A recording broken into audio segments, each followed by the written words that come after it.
It's been a month or so since season 2 of The Promised Neverland was finished, and I wanted to make a breakdown of some of the details that I noticed that were changed for the anime, and those details that really made most of the people get angry or disappointed at the work made by Clockworks, and to understand also how we get from this into this. So the season began very okay, the public was very satisfied with the animation and the plot. In the first episodes, everything seemed to go very well for the anime. It looked very promising and kept the hype up for the fans of the manga.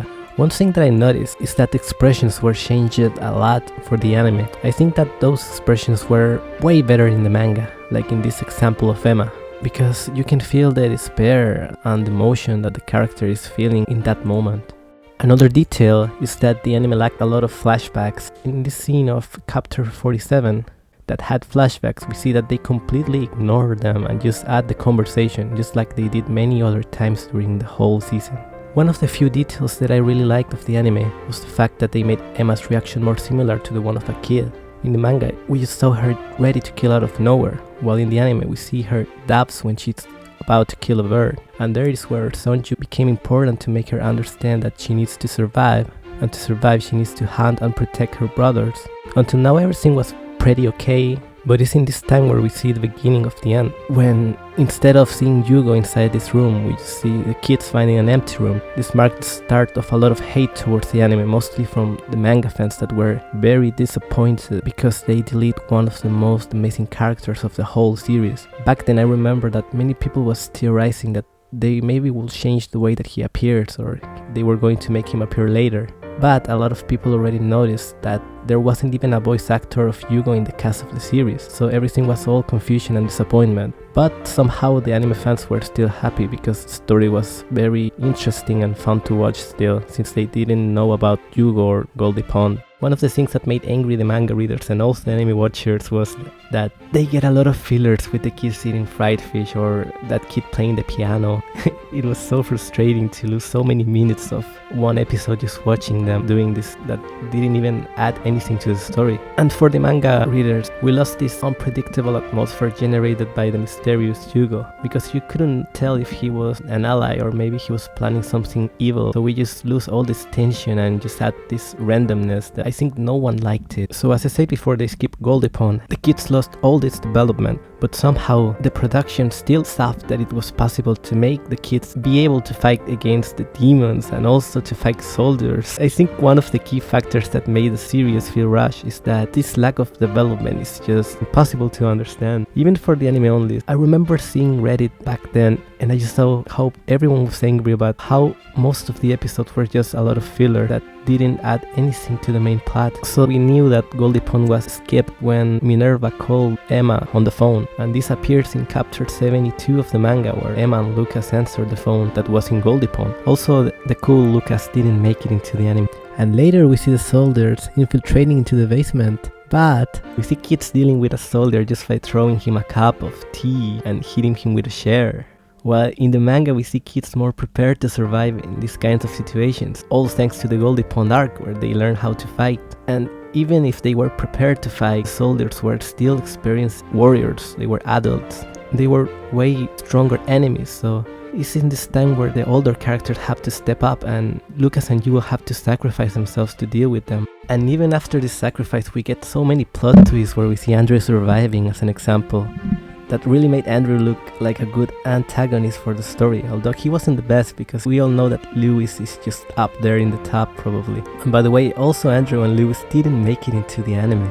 So this interaction of the anime really ruined the original scene because we never felt the tension that the manga had. And also, as I said before, when Andrew was able to survive this explosion after the sacrifice of Yugo and Lucas, he grabs a kid hostage while menacing everyone, and there comes the scene where the random wild demon kills Andrew. On the anime we get the same outcome, just that Andrew isn't there and they just use random soldiers. And there's also another plot twist where we think that Yugo survived, and it was just a bait by the writer, and we get finally to know that he's dead and Emma was dreaming. And it's one of the most emotional and sad moments of the whole manga series, and it didn't make it into the anime also. So after the kids survive the attack, they head into a new location, but while they're traveling they find out a group of soldiers about to get killed by some demons. Thanks to this development is that the kids are able to deal with the demons because they know how to use assault rifles and all kind of weapons. So the two soldiers say that they work for Minerva. Meanwhile, in the anime, we just skip this scene and we just jump straight into the temple where Emma meets Vilk, that he's a new character designed just for the anime. So in the manga, we just keep seeing this interaction between the kids and the Minerva soldiers. So later they go into a farm to retrieve some meds to save Chris. That is some sort of way to repay them for saving the soldiers from the demons. In this battle, we get a very dangerous encounter with many demons, and there we get the introduction of Sassy, that is one of the most strong soldiers of Norman, and the manga introduction was amazing, and I think it really hurt people who like Sassy how he was nerfed in the anime. And since they delete the Imperial capital battle arc, we just lose his fight against the Queen Legravalima. That is one of the most epic moments of the whole manga, and it just makes me wonder what they were thinking when they made these changes. So the anime just jumps straight forward into the encounter with Norman, while in the manga we get all the previous things that I explained before. So when they get into the Minerva's base, the kids get impressed by how great it looks, and we get the plot twist of Norman being the fake Minerva, something that I don't know why the anime didn't want to follow, and everything is different because of the long time skip. Everyone just looks so different. The anime follow this a little, just that they mix the things up a bit and add a random fight inside a random demon city, where they repeat the same dialogues, but it's just a different story. Also, they made the inspiration of Norman remain and his objectives. So the manga keeps introducing us to the new characters from Lambda. Instead, the anime just gives us a speech of Norman to the kids for a couple of minutes, where he just is there saying like, this is how I became the cool guy that I am. And I saw a lot of people angry because of this, because they just spent a lot of time just making us watch the kids staring at Norman, just spitting out all the information out of nowhere. After the encounter with Norman, the anime just focuses on the part when Emma is thinking twice about the things that they're about to do, and she doesn't agree with the plans of Norman. In the manga we'd also get this happening at some point, but also we were able to see how Norman was preparing his plans and giving us more information about the future arc that was about to come. So the anime just jumps straight forward, while in the manga we get a slower development of everything and we get more details about what is about to come for the story. Now about the moment that Emma is about to talk with Norman, we see that the people from Lambda is at the hall, and we get this very cringy and weird and scary moment that I really liked in the manga, because I felt that this was totally the Promised Neverland, you know, a manga full with randomness, and I really enjoyed the way that the artist made the faces. As I said before, the expressions is what makes this feel this way. It just adds identity to the story. But the anime just didn't catch this, and they delete this kind of faces, and we see a more serious interaction where the Lambda people is just trying to gossip about Norman's background. So when Norman gets there and talks with them, we see that Emma accidentally spits out information about Sonju and Muchika. Strangely, even if Norman said before that he wants to kill her, Emma wants to bring Muchika into Norman just to solve the problem. And I really can't tell what the writers of the story were thinking when they had this idea, because it doesn't really make sense. So in the manga, instead of seeing Emma going to find Sonju and Muchika together with Rei, we see that John and Gilda are the ones doing this, and this is all a plan made by Norman. Don and Gilda were suspecting about Norman's plan, and this kind of situations generate the atmosphere that I really enjoyed from the manga of The Promised Neverland, because they see Norman as an ally, but this sudden change of mind of Norman is what makes them start having suspicions. They take the trip, but always being very careful, always considering that Norman was going to betray them. So they make the trip and they go with two soldiers of Norman, Habato and Aisha. And it's during this trip that we get to know the background of Aisha and her relationship with the demons. That is something similar to the episode where Norman reappears in the second season of the anime, where we see that demons care about each other and they act like humans also. So in the manga, when Don and Gilda finally found Sonju and Muchika, there's an ambush prepared by Lambda soldiers together with the agents of Norman, and Sonju has to fight all of them and trap them. And that's another scene that we didn't see in the anime, because instead of this, you see Emma together with Rei just going straight there and saying that they needed help. And Sonju and Muchika just follow her. So after they survive the ambush, it's when they go with Don and Gilda into the city. We get history details, info about the royal families. Also, the royal families never appear in the anime, and everything was ready for the arc of the Imperial capital battle that was almost totally ignored by the anime. So in the manga, we get this arc focused on the civil war of the demons that Norman generated, where he exterminated most of them. And after this, he finally regrets his actions after Emma convinced him that he is wrong. And suddenly we get the appearance of Queen Lagorabalima. She's the one that leads us in the final battle to learn more about Sonju and Muchika, And Sonju also gets a very important role where he fights against the queen. So during this battle we get the explanation of Muchika herself about her background, giving a very realistic motivation to Sonju and Muchika to participate in this rebellion of Emma. Also, all these Queen Muchika plot twist happens thanks to the antagonist that was Louis when he saves them from being executed. What an epic appearance that he did there, you know. And he's probably one of the most important and great characters written for this story.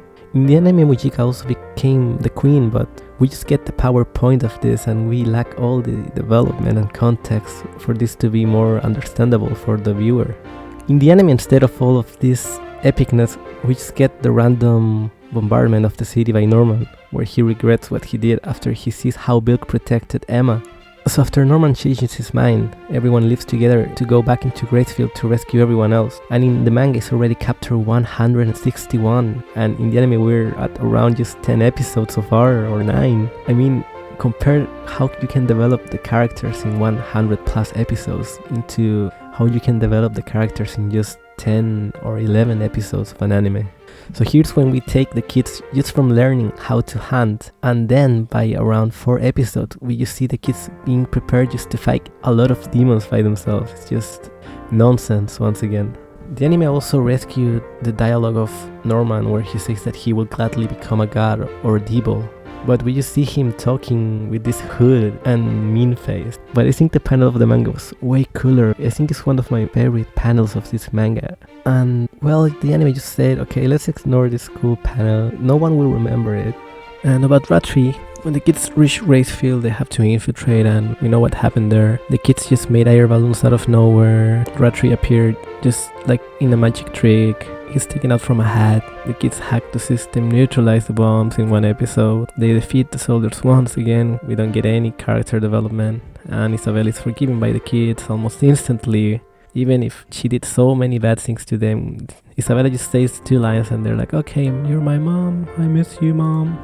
If we compare this dialogue to the one of the manga, Emma was way more angry at Isabella and she didn't forgive her instantly. While in the anime we see Emma like just a weak girl that didn't have her own thoughts and opinion. We just see an easy to handle Emma. Isabella says, we have the same interests, and Emma is like, okay mom, I miss you, give me my dinner. So in this episode we see that Ratri keeps the kids cornered, the moms betray him, just like it happened in the manga. Isabella is like, hey kids, I'm back, and Ratri suicides because he gets cornered. Why he got cornered? Because the kids somehow disable the bombs, and also a revealing of demons happened at the same time. So we get so much trouble, like the betrayal of Vincent also, but we always get that solution just instantly. I mean, it was a mystery manga, a thriller, dark fantasy, and we just see all the possible problems being solved so quickly that you don't even feel the problem. So as a quick breakdown, we have Vincent being a traitor, the problems infiltrating into Gracefield, Ratri being supported by every mom there, the reinforcements of Ratri,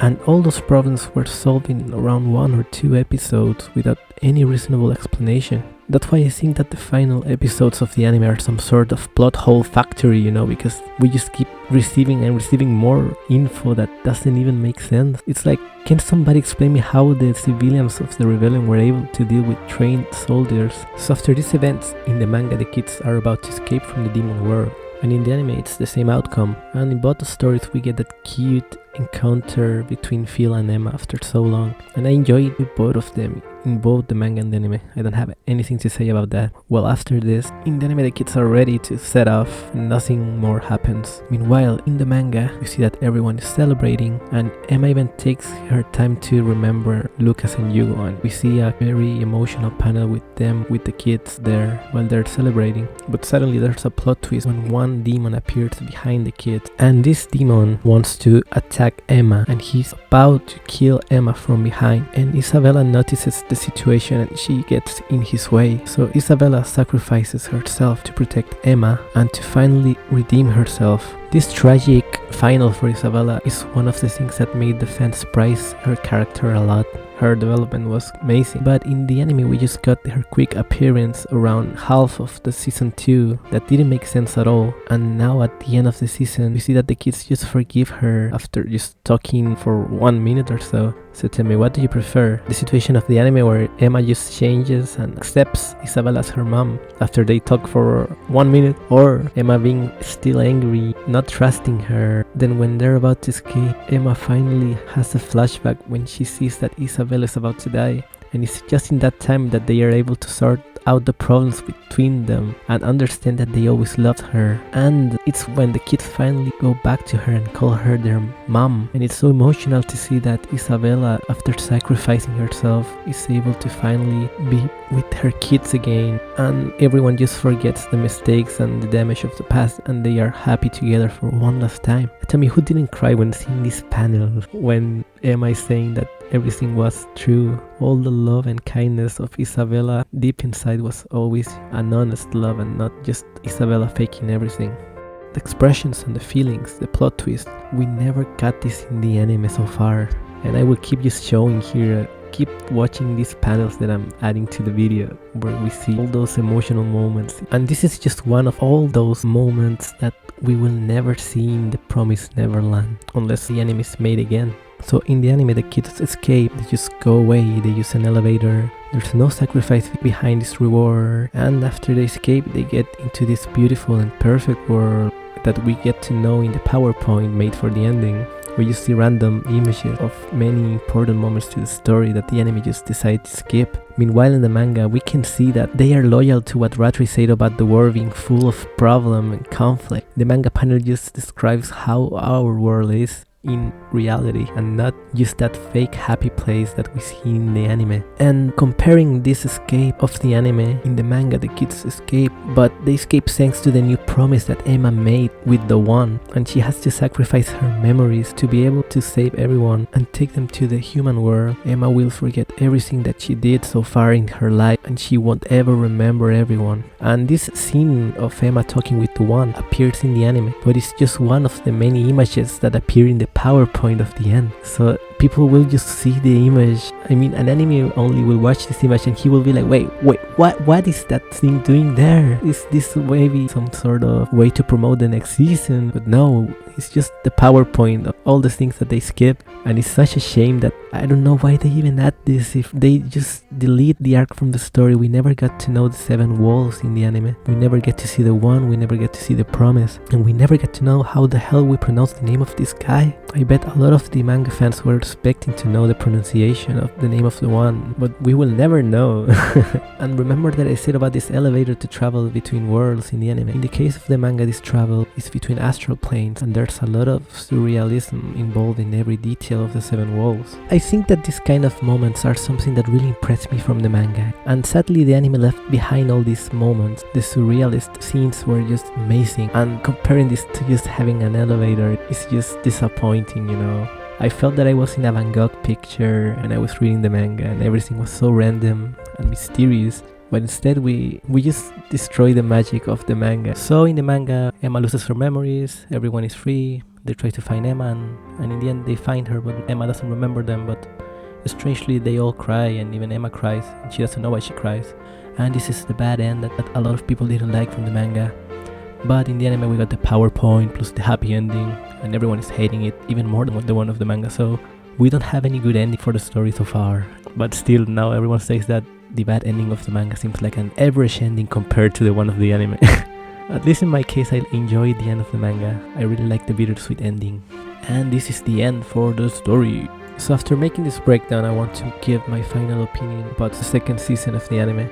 I feel that the problem in general was deleting so many arcs in order to achieve a faster pace for the story. I already say that Goldy Pond left a huge lack of character development, that also left out of the cast so many important characters like Yugo and Lucas and Luis and Nada and Naisha and Hayato and the monkey. I'm still angry about the monkey. And just considering Yugo, we can tell by the fan base and the surveys that they are one of the most popular characters of the whole series, and also Goldy Pond is the most popular manga arc of the Promised Neverland. And I just can't understand how come no one said, hey guys, we are making an anime about the Promised Neverland, and the most important arc is the one of Goldy Pond. How are we ignoring this? We're going to fail here. And no, because no one thought that, but it's so weird. It's like saying, okay, we're going to animate Hunter x Hunter, but we will skip the Chimera Ant arc. We won't add Merem, and we won't add the Battle of Netero against him because we need to focus more on how Gon will keep just walking around crying together with Killua. And we will also skip the scene of Gon fighting Neferpito. And we will also delete the sacrifice of Kaito and his dad. We will just make him live happy with everyone. And after finishing this, we will just show how Gon travels happily and peacefully until he finds his father, and his father will be like, hey son, I will take you to the Dark Continent where we will live very happy in this perfect place without any calamity. It just doesn't make sense. So back to the Promised Neverland. I think the anime felt pointless because of this lack of development, and it's just the effect of skipping over 100 episodes of development. I think the name of the manga is The Promised Neverland because of the promise and the 7 worlds, no? But in the anime they don't even care about explaining all these important themes from the manga that are so important to understand the whole universe behind the story. Now talking about Emma, she had to sacrifice something in order to save everyone in the manga. But since she didn't get her proper character development, we see how she become from being a strong person that developed in season 1 as an example, or in Goldy Pond that she's able to even handle guns, and she just stands in front of Lewis being so brave. We just see her change into some sort of scary girl that needed help for everything all the time, and she was constantly panicking about all the things that were happening nearby her. I mean, the Emma from the manga became such a brave person. She wasn't even afraid of risking her own life to protect everyone. She almost died in the Goldy Pond arc, while in the anime we see her letting kids try the fish first to check if it's poisonous. I mean, that's not the Emma that I know. The anime also had too many unnecessary scenes that didn't add anything to the story, and the end was the worst part. That PowerPoint presentation, just you can't understand how an anime can just finish the story just popping out images with music on the background. I mean, even myself can do that easily. So now let me show you the ending that I made with my Sony Vegas talent. Now let's see the result.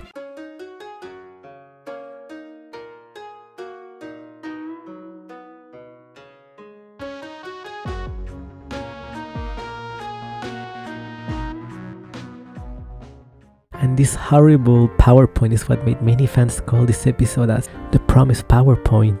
We're supposed to be watching a dark fantasy anime with a lot of mystery, and what happens when you just remove the dark from the dark fantasy anime and you remove also the mystery?